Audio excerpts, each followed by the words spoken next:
news. A man who lived on Chicago streets for 18 years finds his way home.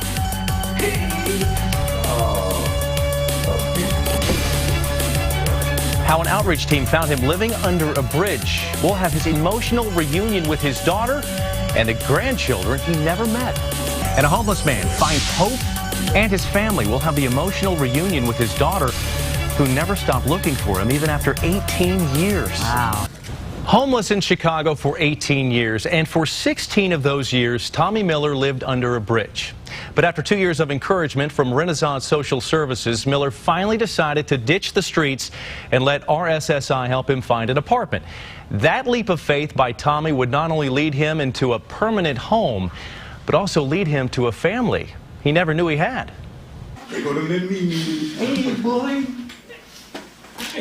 Our cameras rolled as Tommy Miller embraced his daughter and met his grandchildren for the first time. All right, yes, correct. This is my daughter, Dorothy. The emotional moment at the Renaissance Social Services office would have never happened if Miller hadn't decided to finally seek help after almost 2 decades on the streets of Chicago. For 2 years, RSSI encouraged Miller to accept its help and get off the streets. The cold Chicago winter this year finally convinced him to make a change. I said the Lord is good. Good things that come to those that wait. And I never gave up. Miller's daughter, Dorothy, also never gave up, searching for her dad year after year, even knowing there was a good chance he was dead. I've walked past many men, many homeless men, and not knowing if that was him or not.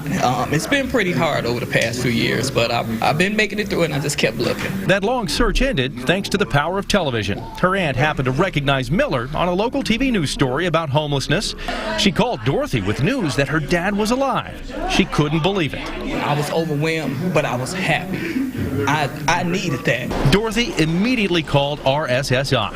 And after years of living under a bridge on the Chicago streets, Tommy Miller was reunited with his family and introduced to the grandchildren he had never met. Miller admits he misses some of his friends from the street, but he doesn't miss the lifestyle. And when he can, he will offer advice to others who call the streets home. Yeah, I tell them point blank, hey, y'all, whatever you're doing, it's cool, but seek some help. Caseworkers never gave up on Tommy, and he is forever grateful. Not only did it save his life, it enriched the lives of others, like Dorothy's and those sweet little grandchildren. It's like a dream come true. I would say to me this is bigger than hitting the lottery myself, because I got my dad back in my life.